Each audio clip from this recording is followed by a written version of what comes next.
여러분 반갑습니다. 송강입니다.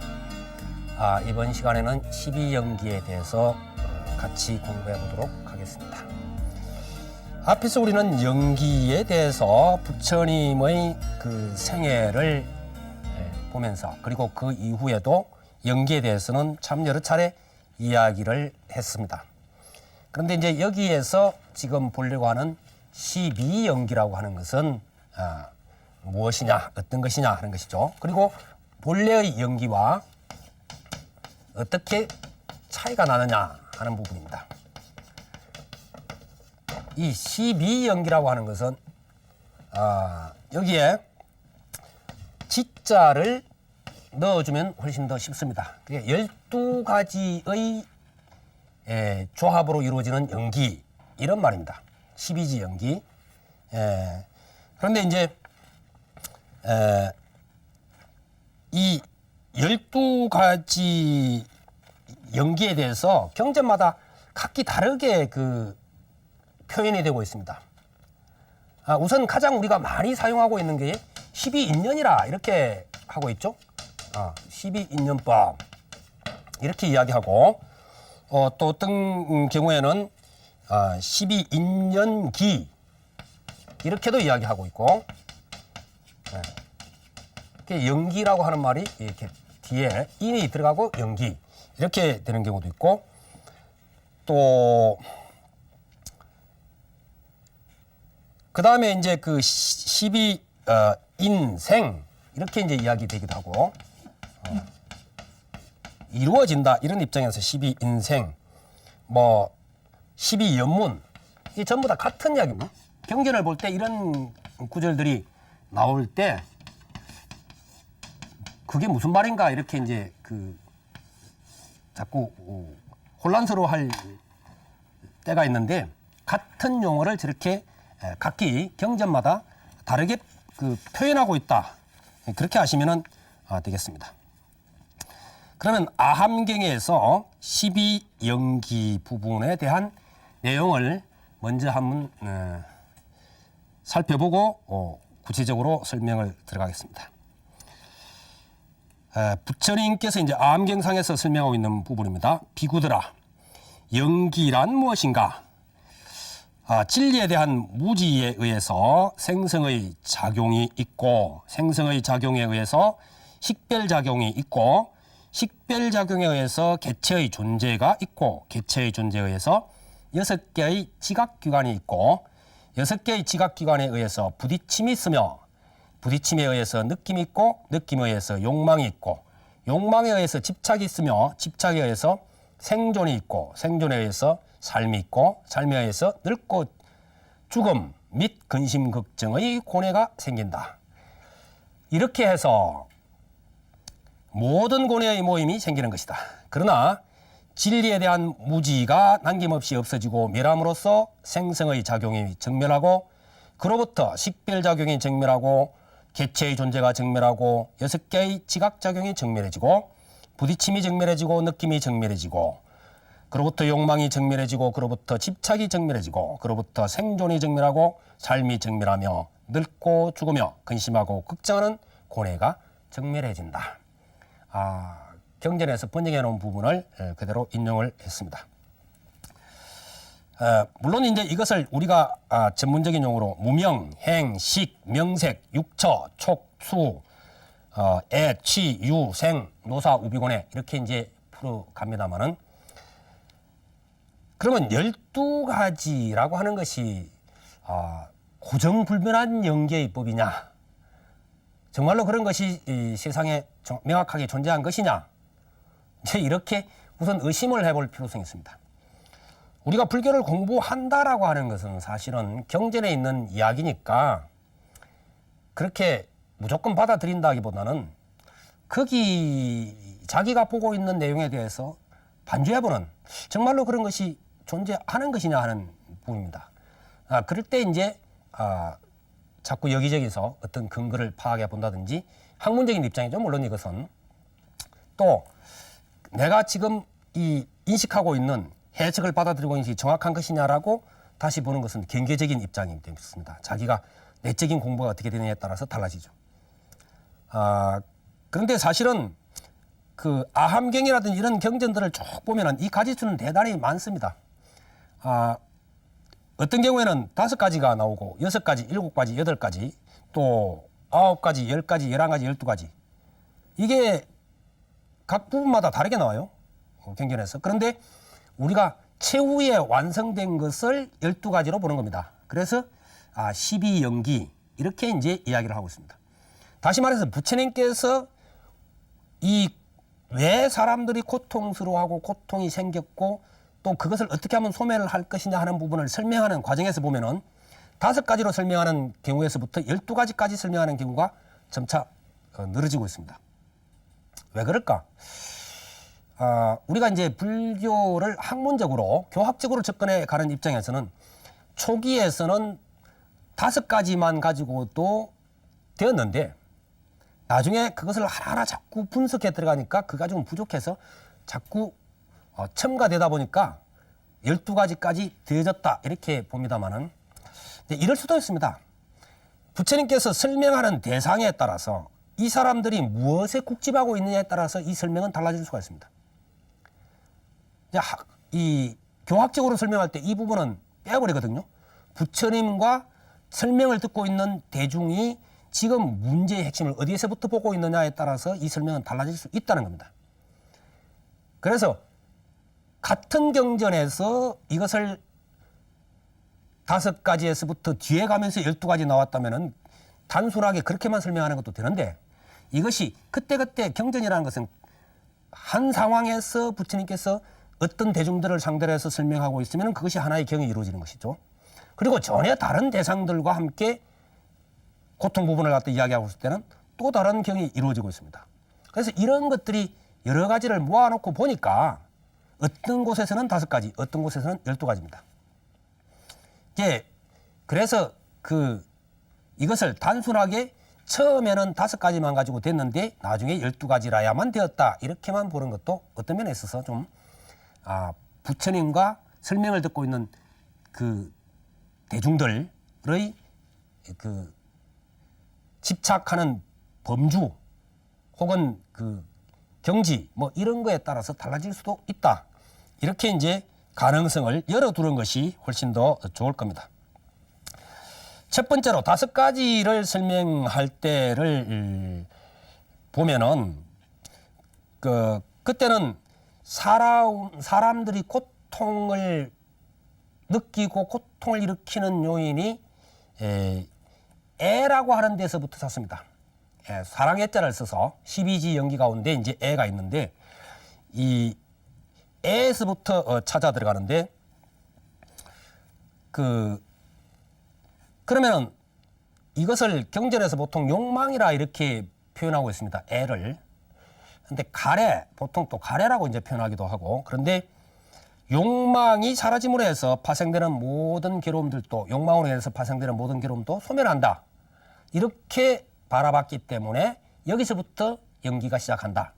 그래서 거기서부터 노사까지 갈 때 5가지다. 이렇게 이제 보는 경우가 있고 그 다음에 이 애의 상태에서 좀 더 나아가서 이제 점차 가게 됐을 때 결국 인식하는 식이라고 하는 단계까지 나가게 됩니다. 이때 나아가게 되면 이제 5가지에서 또 5가지가 더 첨가가 돼서 10가지가 됩니다. 근데 대표적으로 그때 이제 문제가 되는 것이 식의 입장이 됩니다. 인식하기 때문에 이렇게 봅니다. 그런데 우리가 욕망이라 하는 자체도 선도 악도 아니지만은 사실은 욕망 자체가 선도 악도 아니거든요. 근데 인식 자체도 역시 선도 악도 아닙니다. 그래서 그것 때문에 고통이 일어난다고 하는 설명은 뭔가 좀 곤란하지 않느냐 하는 입장에서 나중에 12가지까지 나아갔다고 하지만은 제가 앞에서 이야기했던 대중들의 경지에 따라서도 이건 달라질 수가 있다 하는 부분을 염두에 두시면 좋겠습니다. 12가지까지 갔을 때 이때를 무명이라 그럽니다. 그런데 이 무명은 이제 인도말로 아지바 그러는데 아지바를 진리에 대한 무지 이렇게 이제 보통 풉니다만은 이것을 어떻게 볼 것이냐 하는 것도 상당히 불교 학자들 사이에서는 많은 다른 이견들을 가지고 있습니다. 그러니까 12가지 부분에 대해서 이견들을 가지고 있습니다. 그 해석을. 그러나 이견, 생각들이야 어떻든 또 그 이론적인 해석이야 어떻든 결국 우리가 진리에 눈뜨지 못한 상태, 그것을 무명으로 보고 그로 인해서 벌어져 가는 세계, 이것이 나중에 고통으로 나타났다고 하는 이 원리는 같다는 것이죠.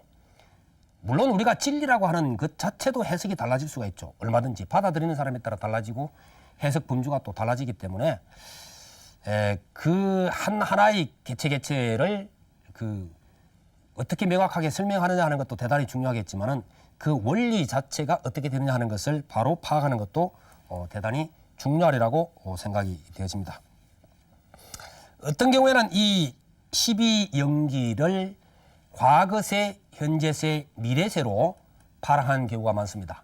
나중에 그것을 제가 3세 양중인가론이라 해서 뭐 학설 가운데 그게 있습니다.